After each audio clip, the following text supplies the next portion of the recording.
सभी का स्वागत है क्लास एडू हब पर। आज यूपी बीएड प्रवेश परीक्षा के जीके जीएस के 50 महत्वपूर्ण प्रश्नों की श्रृंखला का चौथा दिन है। तो आइए हम लोग शुरू करते हैं आज की क्लास।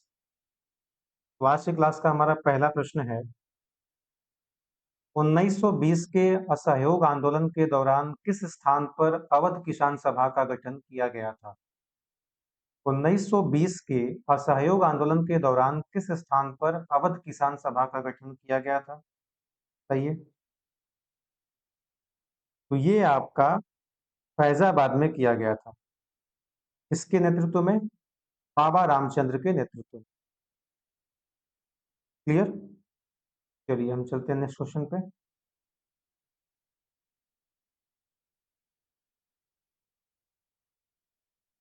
मुगल कालीन वास्तुकला में पित्रादुरा तकनीक का सर्वप्रथम प्रयोग किस इमारत में हुआ? सही है। मुगल कालीन वास्तुकला में पित्रादुरा तकनीक का सर्वप्रथम प्रयोग किस इमारत में हुआ? तो ये आपका एतमादुद्दौला का मकबरा, option number B is correct answer. Clear? Nurjahan द्वारा निर्मित यह मकबरा पित्रादुरा पत्थरों पर नक्काशी का उपयोग करने वाला पहला मकबरा था। चलिए चलते हैं हम लोग नेक्स्ट क्वेश्चन पे। ऋग्वैदिक काल में अघन्या शब्द का प्रयोग किसके लिए किया गया था? ऋग्वैदिक काल में अघन्या शब्द का प्रयोग किसके लिए किया गया था? सही है। तो अघन्या शब्द का प्रयोग गाय के लिए किया गया था। किसके लिए? गाय के लिए, गौ माता के लिए। क्योंकि वैदिक समाज में गाय सबसे मूल्यवान संपत्ति थी। क्लियर? चलिए चलते हैं नेक्स्ट क्वेश्चन पे हम लोग। मुद्रा राक्षस नाटक के रचयिता विशाख दत्त किस काल के थे? मुद्रा राक्षस नाटक के रचयिता विशाख दत्त किस काल के थे? सही है।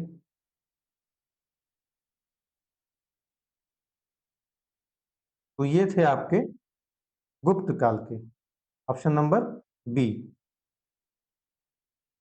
विशाख दत्त ने चंद्रगुप्त मौर्य पर आधारित मुद्रा राक्षस की रचना की, लेकिन वे गुप्तकालीन लेखक थे। जो ये मुद्रा राक्षस है ये चंद्रगुप्त मौर्य पर आधारित है। क्लियर? चलिए नेक्स्ट क्वेश्चन। चोल प्रशासन में उर नामक सभा किसके द्वारा संचालित होती थी? चोल प्रशासन में उर नामक सभा किसके द्वारा संचालित होती थी? सही है। के द्वारा? तो ऑप्शन नंबर सी, सामान्य ग्रामवासियों के द्वारा। क्लियर? जबकि जो सभा होती थी वो ब्राह्मणों के द्वारा संचालित होती थी। चलिए नेक्स्ट क्वेश्चन। लॉर्ड रिपन द्वारा लाया गया एल्बर्ट बिल मुख्य रूप से किससे संबंधित था? लॉर्ड रिपन द्वारा लाया गया एल्बर्ट बिल मुख्य रूप से किससे संबंधित था? सही।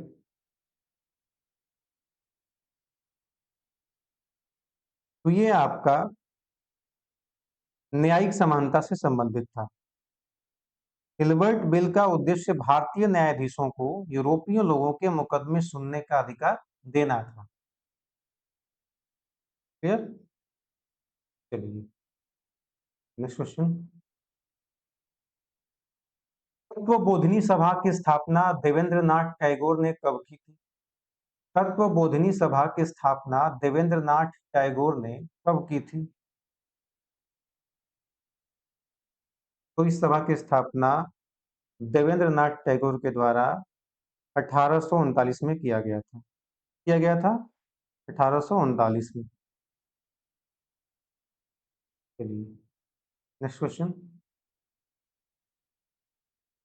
1946 की कैबिनेट मिशन योजना में कौन सा सदस्य शामिल नहीं था? 1946 की कैबिनेट मिशन योजना में कौन सा सदस्य शामिल नहीं था? ये चार ऑप्शन में से कौन वो सदस्य हैं जो इस योजना में शामिल नहीं थे। सही है। तो इसमें ऑप्शन नंबर 4 लॉर्ड वेवेल, ये इसमें शामिल नहीं थे। क्लियर, ये उस समय वायसराय थे। चलिए चलते हैं नेक्स्ट क्वेश्चन हम लोग। 2026 शीतकालीन ओलंपिक खेलों की मेजबानी कौन सा देश कर रहा है? 2026 शीतकालीन ओलंपिक खेलों की मेजबानी कौन सा देश कर रहा है? सही है। तो ये आपका क्लिक कर रहा है, option number A is correct answer. Clear. 2026 शीतकालीन ओलंपिक मिलान और कॉर्टिना में आयोजित हो रहे हैं, जो कि इटली में है। चलिए next question. Ashes Test cricket श्रृंखला किन दो देशों के बीच खेली जाती है? एशेज टेस्ट क्रिकेट श्रृंखला किन दो देशों के बीच खेली जाती है? तो ये आपका इंग्लैंड और ऑस्ट्रेलिया के बीच में खेला जाता है। इसके बीच में इंग्लैंड और ऑस्ट्रेलिया के बीच में। और ये कब से खेला जा रहा है? तो ये आपका 1882 से खेला जा रहा है। चलिए नेक्स्ट क्वेश्चन। बटरफ्लाई स्ट्रोक शब्द किस खेल से संबंधित है? बटरफ्लाई स्ट्रोक शब्द किस खेल से संबंधित है? तो ये आपका किससे है? ये आपका तैराकी से। क्लियर, किससे है? तैराकी से। Butterfly, free style, back stroke, ये सभी तैराकी की प्रमुख शैलियां हैं। चलिए चलते हैं नेक्स्ट क्वेश्चन पे। आधुनिक ओलंपिक खेलों का जनक किसे माना जाता है? आधुनिक ओलंपिक खेलों का जनक किसे माना जाता है? बताइए। तो पियरे डी कुपर्टीन को आधुनिक ओलंपिक खेलों का जनक माना जाता है। उन्होंने 1894 में अंतर्राष्ट्रीय ओलंपिक समिति की स्थापना की थी। कब की थी? 1894 में। क्लियर। चलिए नेक्स्ट क्वेश्चन चलते हैं हम लोग। राइडर कप किस खेल से संबंधित है? राइडर कप किस खेल से संबंधित है? बताइए। तो ये आपका गोल्फ से संबंधित।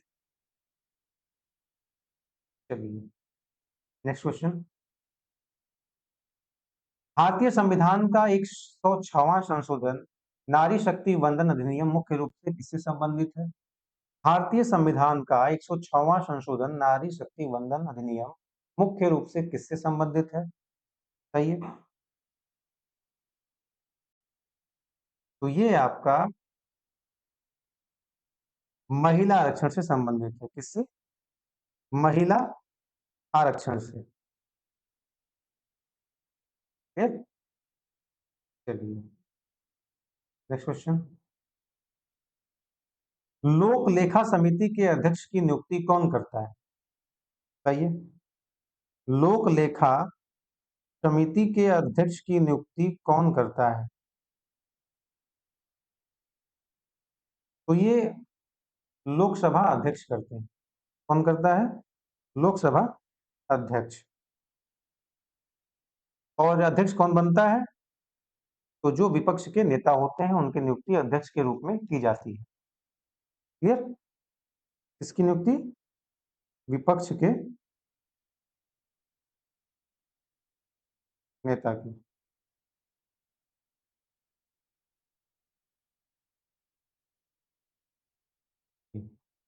Next question. संविधान के किस संशोधन द्वारा सहकारी समितियों को संवैधानिक दर्जा दिया गया? संविधान के किस संशोधन द्वारा सहकारी समितियों को संवैधानिक दर्जा दिया गया? तो ये आपका 97वां संविधान संशोधन था। कौन सा? 97वां संशोधन, 97th। क्लियर। और ये कब किया गया था? तो 2011 में। चलिए नेक्स्ट क्वेश्चन। न्यायिक सक्रियता का सिद्धांत किस देश से लिया गया है? न्यायिक सक्रियता का सिद्धांत किस देश से लिया गया है? तो ये आपका यूएसए से लिया गया है। किससे? यूएसए से। चलिए नेक्स्ट क्वेश्चन। भारतीय संविधान में अवशिष्ट शक्तियां किसके पास है? भारतीय संविधान में अवशिष्ट शक्तियां किसके पास हैं? तो ये आपका केंद्र सरकार के पास में है। के पास में है? केंद्र सरकार के पास में। अनुच्छेद 248 के तहत अवशिष्ट शक्तियां संसद यानी केंद्र के पास नहीं थी। कौन से आर्टिकल के तहत? तो 248। क्लियर? चलिए नेक्स्ट क्वेश्चन। शून्यकाल संसदीय व्यवस्था किस देश की देन है? शून्यकाल संसदीय व्यवस्था किस देश की देन है? तो ये देन हमारे देश भारत की ही है। ठीक? भारत की। और ये कब शुरू हुआ था? तो ये 1962।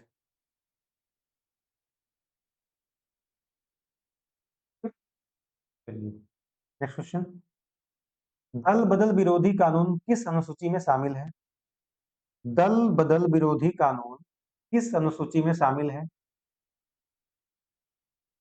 तो ये आपका 10वीं अनुसूची में शामिल है। Option number C is correct answer. 52वें संविधान संशोधन 1985 द्वारा 10वीं अनुसूची में दल बदल विरोधी प्रावधान जोड़े गए। क्लियर? चलिए नेक्स्ट क्वेश्चन। एंजिल जलप्रपात किस नदी पर स्थित है? सही है। एंजिल जलप्रपात किस नदी पर स्थित है? तो यह है आपका कैरोनी नदी पे। किस पे? कैरोनी नदी पे। और ये कहाँ है? तो ये वेनेजुएला में। वेनेजुएला। क्लियर? कहाँ पे? वेनेजुएला में। चलिए नेक्स्ट क्वेश्चन। कौन सी जलधारा गर्म जलधारा के रूप में जानी जाती है? कौन सी जलधारा गर्म जलधारा के रूप में जानी जाती है? ये जो चार ऑप्शन दिए गए हैं आपके, इसमें से कौन सी जलधारा गर्म जलधारा के रूप में जानी जाती है? तो यह है आपका Gulf Stream. Clear? Option number C is correct answer. Gulf Stream. यह मैक्सिको की खाड़ी से उत्तर अटलांटिक की ओर बहने वाली गर्म जलधारा है। कहां से कहां? मैक्सिको की खाड़ी से उत्तर अटलांटिक। क्लियर? चलिए नेक्स्ट क्वेश्चन। तिलवा वन किस प्रकार के वनों को कहा जाता है? तिलवा वन किस प्रकार के वनों को कहा जाता है? सही। तो ये आपका ऑप्शन नंबर बी विषुवतीय वर्षा वन। कौन सा वन? विषुवतीय वर्षा वन। क्लियर? Next question. जैसे जो अमेजन बेसिन है वो विषुवतीय वर्षा वन ही है। उत्तर प्रदेश का सबसे पूर्वी जिला कौन सा है? उत्तर प्रदेश का सबसे पूर्वी जिला कौन सा है? बताइए कौन सा है? तो ये आपका बलिया है। क्लियर? चलिए नेक्स्ट क्वेश्चन। डोगर बैंक मछली डोगर बैंक मछली पकड़ने का प्रमुख केंद्र कहाँ स्थित है? सही है। डोगर बैंक मछली पकड़ने का प्रमुख केंद्र कहाँ स्थित है? तो ये आपका उत्तरी सागर में स्थित है। यह ब्रिटेन और स्कैंडिनेविया के बीच स्थित दुनिया का सबसे अमीर मछली पकड़ने के क्षेत्रों में से है। क्लियर? ब्रिटेन और स्कैंडिनेविया। चलिए नेक्स्ट क्वेश्चन। भारतीय मानसून के आगमन पर अल नीनो का प्रभाव क्या होता है? भारतीय मानसून के आगमन पर अल नीनो का प्रभाव क्या होता है? बताइए। तो इससे हमारा मानसून कमजोर हो जाता है, मानसून कमजोर करता है ये, क्योंकि जब अल नीनो सक्रिय होता है तो यह भारतीय उपमहाद्वीप के ऊपर सामान्य हवा के पैटर्न को बाधित कर देता है। इसके कारण हवाओं का प्रभाव धीमा हो जाता है, जिससे भारत में कम वर्षा होती है और मानसून कमजोर पड़ जाता है। ठीक है, चलिए नेक्स्ट क्वेश्चन चलते हैं हम लोग। खैबर दर्रा किन दो देशों के बीच स्थित है? सही है। खैबर दर्रा किन दो देशों के बीच में स्थित है? तो ये है आपका पाकिस्तान और अफगानिस्तान देश के बीच में। Option number B. क्लियर। चलिए चलते हैं नेक्स्ट क्वेश्चन पे।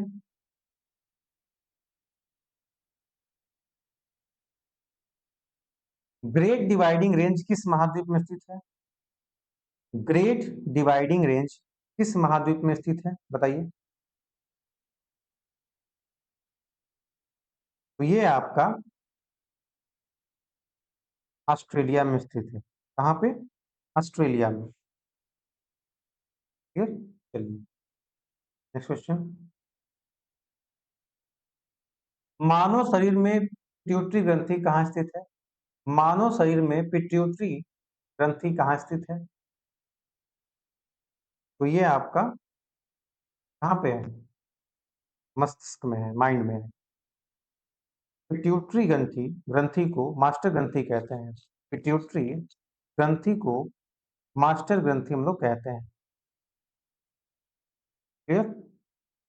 पीयूष ग्रंथि भी इसे हम बोलते हैं, अन्य नाम इसका पीयूष ग्रंथि भी है। चलिए, इलेक्ट्रॉन की खोज किसने की थी? इलेक्ट्रॉन की खोज किसने की थी, बताइए। तो ये जे थॉमसन के द्वारा किया गया था। किसके द्वारा? जे थॉमसन के द्वारा। कब किया गया था?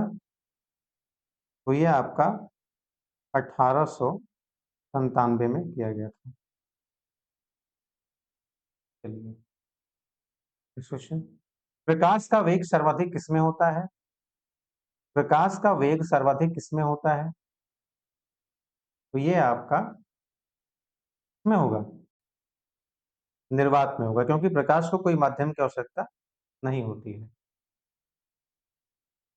कितनी स्पीड होती होगी? 3 × 10⁻⁸ मीटर पर सेकेंड। चलिए नेक्स्ट क्वेश्चन। जीन एडिटिंग तकनीक क्रिस्पर CS9 का प्रमुख उपयोग किस क्षेत्र में क्रांतिकारी है? जीन एडिटिंग तकनीक क्रिस्पर CS9 का प्रमुख उपयोग किस क्षेत्र में क्रांतिकारी है? तो ये है आपका अनुवांशिक रोगों के उपचार में। जो जेनेटिक रोग होते हैं, मतलब उनके उपचार में ये तकनीक बहुत ही सहायक होती है। चलिए नेक्स्ट क्वेश्चन। अम्ल वर्षा के लिए मुख्य रूप से कौन सी गैसें उत्तरदायी हैं? अम्ल वर्षा के लिए मुख्य रूप से कौन सी गैस उत्तरदायी है, बताइए। तो ये है आपका SO2 और NO2, यानी कि सल्फर डाइऑक्साइड और नाइट्रोजन डाइऑक्साइड। फिर चलिए, इसका प्रभाव ताजमहल पे हम लोग देख सकते हैं पड़ता है। Next question. ध्वनि की चाल किस माध्यम में अधिकतम होती है? तो ध्वनि को मूव करने के लिए, ध्वनि को चलने के लिए कोई ना कोई माध्यम की आवश्यकता होती है। तो इस हिसाब से हम कह सकते हैं कि ऑप्शन नंबर डी जो ठोस है उसमें ध्वनि की चाल सबसे अधिक होगी, क्योंकि वह यहाँ पे जो मॉलिक्यूल है वो आस पास एकदम एक साथ जुड़े हुए होते हैं, नजदीक होते हैं। क्लियर। तो इसका आंसर क्या होगा? ऑप्शन नंबर डी, ठोस। चलिए नेक्स्ट क्वेश्चन। मानव मस्तिष्क का सबसे बड़ा हिस्सा कौन सा है? मानव मस्तिष्क का सबसे बड़ा हिस्सा कौन सा है? तो ये है आपका सेरिब्रम। कौन सा है? Option number B, cerebrum. Next question.